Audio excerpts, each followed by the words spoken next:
Most people watch a fight and see chaos. You're going to learn to see the language being spoken, every movement, every choice, every intent laid bare. When you watch a real physical confrontation, what do you see? Flailing limbs, random movement, two bodies colliding with no apparent structure. Even experienced martial artists often struggle to explain what's happening. They see techniques, a punch here, a block there, but the overall flow remains confusing. The psychology of the combatants is hidden. The reasons one person wins and another loses are unclear. This isn't a failure of observation. It's a failure of framework. You're watching a physical conversation without knowing the language. Just like someone who doesn't know sign language sees hands moving but misses the meaning, most people see combat as noise. But noise isn't random. It's information you haven't learned to decode yet. Consider sign language. It uses hand shapes, movements, and positions to convey meaning. A fluent observer reads not just the words but the nuances, speed, tension, emphasis. Forceful signing signals frustration. Gentle signing signals care. The same is true in unarmed combat.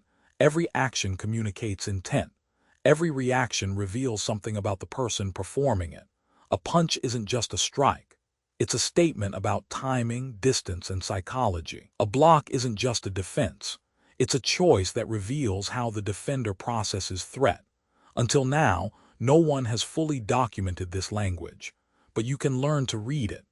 The first step is understanding that combat isn't random movement. It's a structured conversation expressed through body positions, distances, and timing. To read any language, you need definitions, labels, and a structure that organizes what you see. In unarmed combat, that structure is an elemental framework, 6 categories that together describe every possible combative interaction. These elements break down the chaos into patterns: distance, posture, tension, velocity, timing, and intent. Each one carries meaning. When you understand these categories, you stop guessing and start perceiving. You see specific positions relative to each other. You recognize intentions revealed through movement choices. You notice timing advantages being created or lost.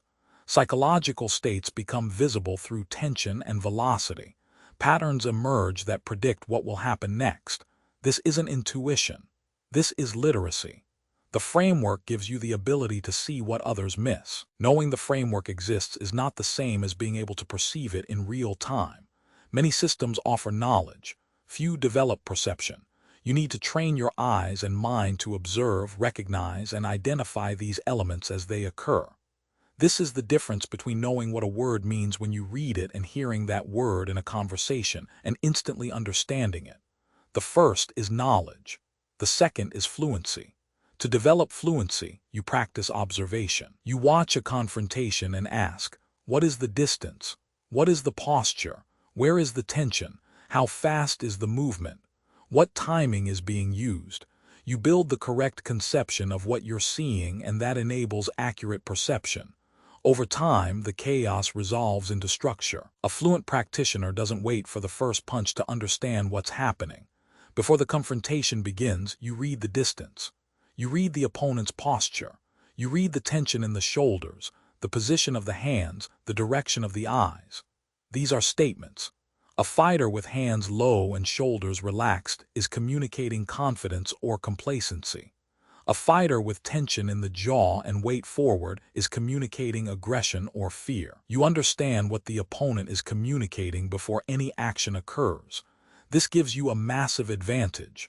You're not reacting to chaos. You're reading a conversation that's already underway. You know the topic before the first sentence is spoken. That awareness allows you to position yourself physically and mentally for what comes next. Reading the language is powerful, but the true power lies in what comes next. A fluent speaker doesn't just understand what others are saying. They respond appropriately. They ask questions. They guide the conversation. If skilled, they manipulate the exchange to achieve their desired outcome. The same is true in combat. When you understand the language, you can choose your responses with precision. You see a punch not as a threat but as a statement about timing and distance. You see a grab as a choice that reveals intent. You recognize when the opponent changes their language, and you adapt instantly. There's no confusion, no hesitation, no searching for a remembered technique. There's only observation, recognition, and appropriate response. You move from reacting to directing. Start today. Watch a sparring match or a real confrontation. Don't focus on techniques. Focus on the elements. Ask, what is the distance? What is the posture? Where is the tension? How fast is the movement? What timing is being used? Write down what you see. Then review. Over time, your brain will begin to recognize these patterns automatically. You'll develop the ability to see structure where others see chaos. This isn't about memorizing moves. It's about learning to perceive. The more you practice this observation, the more fluent you become. And fluency changes everything. You stop guessing and start knowing. You stop reacting and start responding. This is the difference between a martial artist who fights and one who understands. Learn to read the language of combat, and you'll never watch a fight the same way again. Start your training today.